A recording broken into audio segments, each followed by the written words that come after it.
Hi everyone and welcome to week 2. This week we're going to have a little bit of a look at the history of the human services and social work as well as different areas of practice. So please bear with me, my throat's still a little bit shoddy, but hopefully I'll make it through this short presentation. So just a review from last week, we spoke a little bit about what social work is. It's an internationally recognised profession which is accredited at a tertiary level. We're also bound by the ASW, or the Association of Social Workers, who provide professional accreditation, a code of practice, body of knowledge and a code of ethics. I've provided a couple of short clips within this presentation for you to peruse at your own leisure. The audio is not great on this one, although I keep using it. It's a nice little short clip on lots of different perspectives of what social work is. So as I promised, a little bit of history lesson today. We're starting to talk about the origins of social work, just to get an idea about where it originated and what it looked like initially, historically. So when I refer to social work, I'm talking about the profession of social work, but of course it underpins welfare and any field of work within human services as well. So within the UK, it was predominantly charity organisation society that dictated the work of social welfare workers, whereas in the US it was the settlement movement. The Australian system was really a mix of both of these things, and I'll talk a little bit about each of those now. So the UK Charity Organisation Society developed in the late 19th century. Sorry if I'm looking a little bit crazy with my eyes. I'm trying to look at you through the camera and at my slides here, so I apologise if it's a little off-putting. The idea behind the Charity Organisation Society was social casework, so correcting people, social control. And within the 1920s, we saw more the role of social workers being community work, social policy and casework, more than what we see it as now. So some key points about the Charity Organisation Society were that poverty was really seen as an individual level. It wasn't the macro level approach to practice, but poverty was seen as your problem and an individual level problem rather than a societal problem or a group problem. There was a deserving poor and an undeserving poor, terms which you may or may not be familiar with, but please take to the forum if you need clarification on that. There was a lack of focus, as I mentioned, on societal and collective factors. So it really was that individual focus to the work and to consideration of any issues. Whereas the US settlement movement really saw welfare as society not providing to all adequately, a need for egalitarianism and a redistribution of wealth. It was more community-based, more group work, a lot of political activism and reform we saw within the US settlement movement. So already you can see quite huge distinctions between what was happening within the US and within the UK. After World War I and the associated trauma, there was more of a focus on individual work. Obviously, there was a lot of servicemen and women coming back with PTSD and a real need for that individual one-on-one counselling type work within the field. I'm just battling with my keyboard here. So some key points about the settlement movement is that they saw poverty as a social structural issue, as opposed to, an individual issue. It had an increased focus on collective and societal issues, and an emphasis on that group and community development work and social action. So the development of Australian social work, it really took the dual influence of both what was happening in the UK and within the US at the time, but within a context of colonisation and, most importantly, dispossession is what we were looking at. And Australian social work really emerged from a middle-class women's view of needs of the poor. There was a lot of activism and that sort of thing that was coming from the middle class at that time. So a little bit of a timeline of Australian social work I've detailed on the slides. I'm not too worried about reading through all of that for you. That's something you can read through for yourself. I think most interestingly is that in terms of a professional degree level education within social work, it was only first instigated in 1940 at Sydney Uni. So that was the first higher education level for social work or welfare education in our country, which really wasn't that long ago. In 1946, the ASW was formed. So there's some important periods for social work throughout history have obviously been the 1930s with the Great Depression and the associated social impacts there. The 1940s, when we looked at a person in situation perspective in social work and a real strengthening of generic social work. As I mentioned on the previous slide, that's where our official social work education came into play and that sort of thing. In the 60s and 70s, we saw the Vietnam War, civil rights movements. A lot was happening socially at this time. And of course, that had a great impact on social work and the way we practice as social workers. I promise that I won't be losing my voice all session. It's a bad sign that it's the beginning though and I have no voice. So the 1960s and 70s continued. Community development becomes part of mainstream social work. So moving away from that primary individual focus or primary group work focus or small groups in themselves. So I'm losing my train of thought, but community development really became a focal point for social work. And that idea that to really empower the individual, we need to work within the community, and that communities play a really important part of social functioning. An increased emphasis during this period, which probably isn't surprising to a lot of you, on radical social work. And also criticism of individual casework as a means of social control. So that's an interesting concept that we will unpack a little bit, but keep that in the back of your mind, the idea of social work versus social control in our practice. So the 1980s saw us really working in an economic context. So a decrease in the radicalism of social work through the increased influence of a multidisciplinary perspective in social work, as well as we saw a rise of managerialism and neoliberalism and that sort of thing, which I'll explain a little bit further on. I don't want to sort of not pay enough attention to that multidimensional perspective though, because that's quite important to an understanding of social work and social welfare practice currently. We practice from a multi-dimensional perspective, which you're all probably really aware of. I mean, in your first year at university, you're quite often undertaking studies in psychology and sociology and human development and in a wide variety of areas. And it's not just a focus on counselling and that sort of thing. We really do practice from a multidisciplinary perspective now, and that really rose to prominence in the 80s. So the 1990s, again, further rise in managerialism, as I mentioned, neoliberalism and economic rationalism, which all inherently had an impact on the way that we work within the welfare sector. Human services as businesses. So we'll talk more about this when we look at contemporary social work practice, but there's probably at the moment coming to mind for a lot of you key examples of this. And with this as well, an emphasis on efficiency and quality management rather than social change as much as it has been in the past. So for those of you engaged in the field, you would understand and really be acutely aware of the fact that we have high reporting requirements and numbers, getting through programs and referral processes that are quite stringent and based on specific criteria. So all of that's really related to this rise in economic rationalism and neoliberalism. So don't be scared off by those really big terms.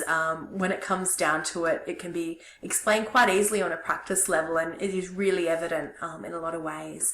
I'm actually thinking now that perhaps that's something we should discuss on the forum, perhaps opening up a thread to discuss how these concepts, what they look like in practice, and it'd be especially useful for those who may not be engaged in practice currently.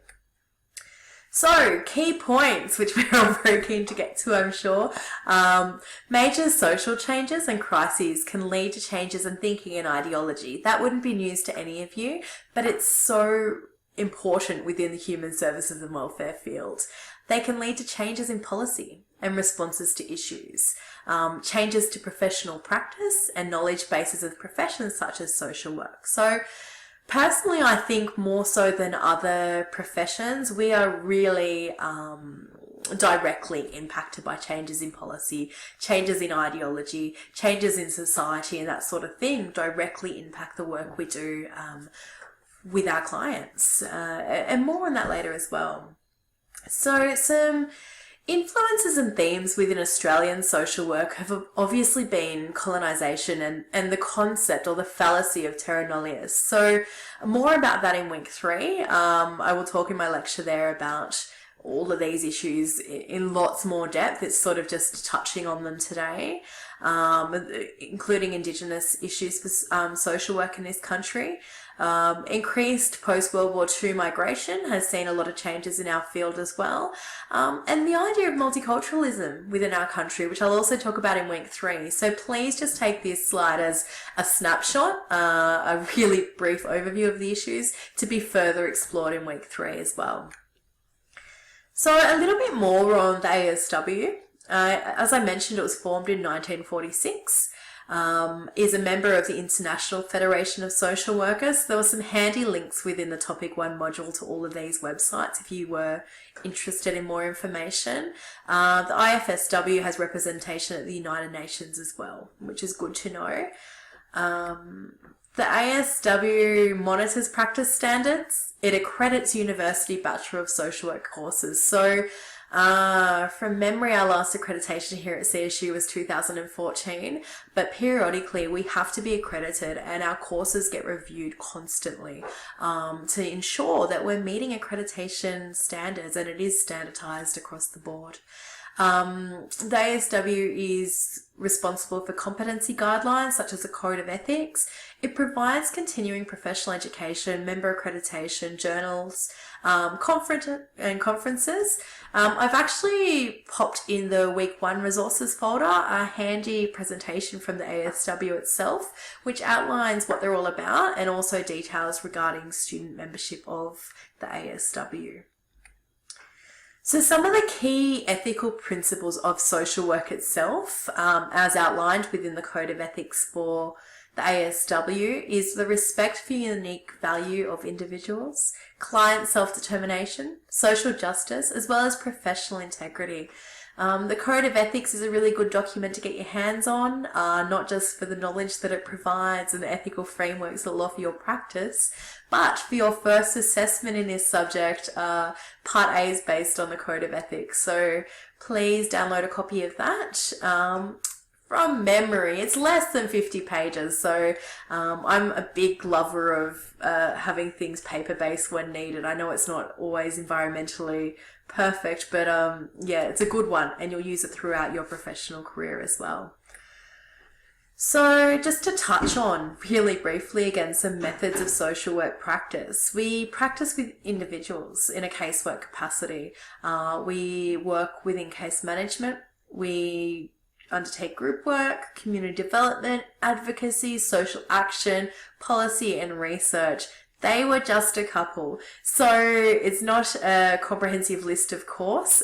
Social workers are engaged in many different fields and many different areas of practice. They're probably some of the main ones. And as you've noticed from the introduction, we've got many students with us who are engaged in these areas. If you see a student who's engaged in a job that you're thinking you might want to do in your future career, please touch base with them. Respond to their comment and say, oh, hey, I aim to be, say, a caseworker in child protection. Can you tell me a little bit about that? Or how do you find that? And really utilize the resources that are around you within this student cohort. Another short YouTube clip to watch at your leisure, a little introduction to social work. My voice is holding out, which is great. I promise you, come week 3 lecture, I'm going to be fully repaired. It's lucky we're not on campus. I do sort of 3-hour classes on campus. You just have to listen to me for a very short time. So the context of practice. Social workers and welfare workers are engaged in many different contexts of practice within government, non-government, private organisations, church, international and charities. So that, again, that's just a couple, but there's numerous places. And I think our discussion forum in week 1, where we listed the human service organisations, gave an idea of just how far and wide these contexts of practice are. So models of practice. Sorry if I'm boring you all. It's about 15 minutes in. We're nearly there. It's a little bit content heavy this week.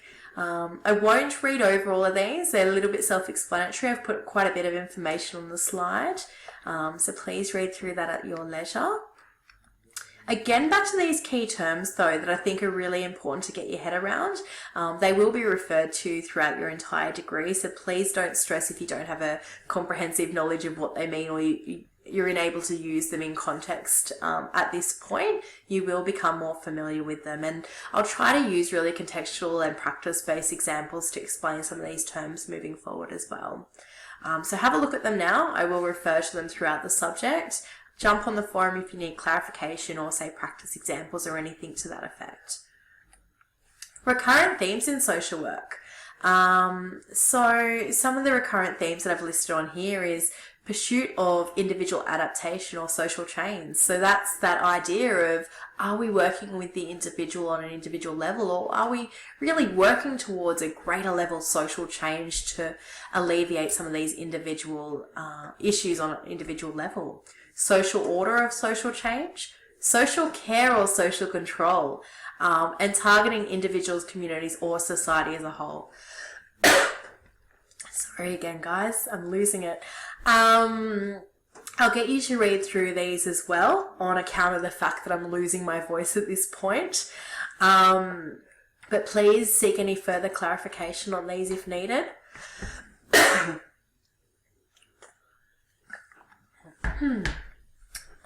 So I guess I'll finish off with this last slide with a couple of other key terms we come across. So residualism, so the charity and the idea of the deserving poor that I touched on at the start, social nation and state control, ideas around that. Entitlement and citizenship rights. So what are our legal, political and social rights as citizens of this country?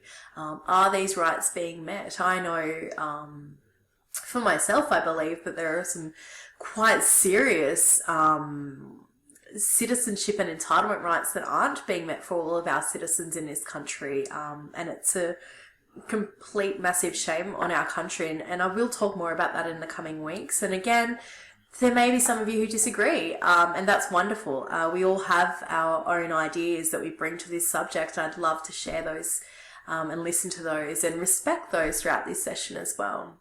So, and the last idea I wanted to finish up on, because I've sort of overwhelmed you in this lecture with lots of concepts which may be new to some of you. Some of you may be very well aware of all of these things, but mutual obligation. So when we talk about mutual obligation, the practice-based example that I like to use is the Work for the Dole program we have here, under its many different names and many different ways it's functioned over the years. But basically the idea that if you're going to get a benefit, you need to do something for that benefit. There is a mutual obligation there.